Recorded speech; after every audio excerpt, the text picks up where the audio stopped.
Il Veneto, insieme alla Lombardia e l'Emilia-Romagna, è tra le regioni del nord Italia con il maggior numero di aziende connesse con la criminalità organizzata. La cronaca lo conferma con le ultime operazioni che hanno portato a sgominare una fitta rete di estorsione ed evasione fiscale che ha coinvolto imprese locali e malavita calabrese.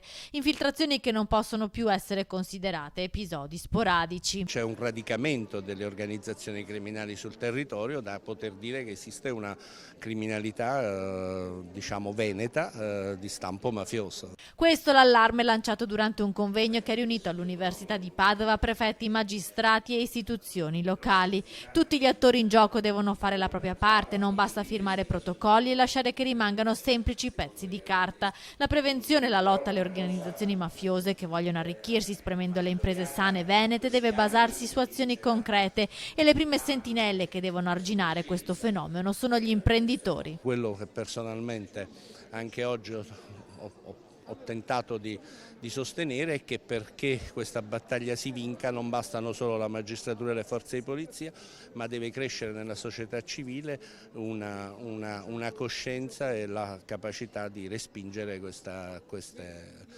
offerte. Gli imprenditori, come tutte le categorie diciamo, imprenditoriali, professionali e commerciali di questo territorio, devono fare la loro parte, perché è ovvio che